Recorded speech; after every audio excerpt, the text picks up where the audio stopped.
14 अगस्त 2005 को यूरोप के देश साइप्रस से ग्रीस के लिए हेलियोस विमान उड़ान भरता है, जिसमें सवार थे 121 यात्री और 18,000 फीट की ऊंचाई के बाद विमान का संपर्क कंट्रोल रूम से टूट जाता है। यात्रियों और पायलट के समेत सभी बेहोश हो जाते हैं। ग्रीस एयरफोर्स को सूचित किया जाता है। आखिर क्या वजह थी जिसकी वजह से पायलट समेत सभी यात्री बेहोश हो जाते हैं? तो बने रहिए इस वीडियो के अंत तक। संपर्क टूटने से पहले पायलट और कंट्रोल टावर के बीच बातचीत होती है। पायलट प्लेन में हो रही अजीब चीज़ों को बताता है। प्लेन में अचानक एक अलार्म बजता है। ये अलार्म सुनकर पायलट को हैरानी होती है। अलार्म का मतलब था कि विमान उड़ान भरने के लिए तैयार नहीं है। रिपोर्ट्स में सामने आता है कि विमान के केबिन में तापमान और दबाव बहुत कम हो जाने से वो क्रैश हो जाता है। इसमें पूरे 121 लोगों की मौत हो जाती है। जांच में विमान से भेजे गए संदेश कई तरह के सवाल उठाते हैं कि एक वॉइस मैसेज में पायलट यात्रियों के ठंड से जमने की बात करता है और दूसरे मैसेज में कंट्रोल टावर से टेक्निकल मदद मांगते हुए संपर्क टूट जाता है।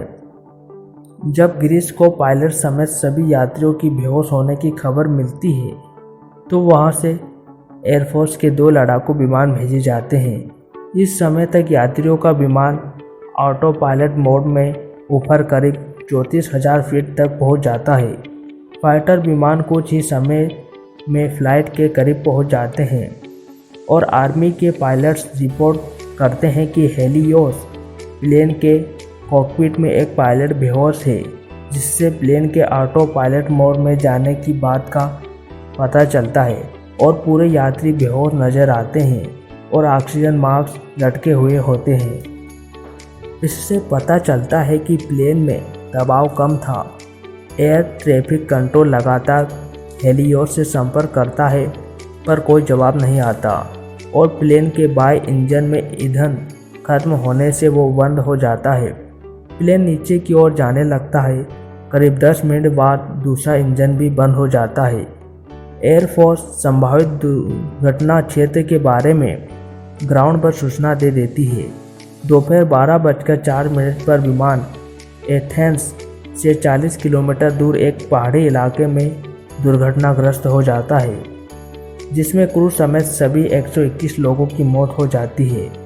अखबार में लोगों के बेहोश होने की बातें भी छपती है, जिसे लोग भूत प्रेत से जोड़कर देखने लगते हैं, जिसमें कोई सच्चाई नहीं होती है।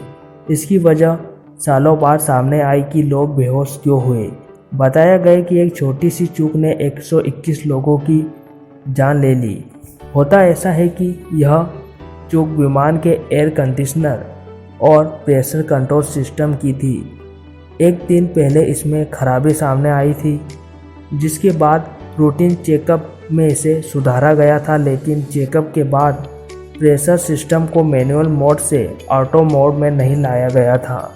इसी कारण 18,000 फीट की ऊंचाई के बाद विमान के अंदर का प्रेशर सिस्टम फेल हो गया और ऑक्सीजन की कमी से लोग बेहोश हो गए।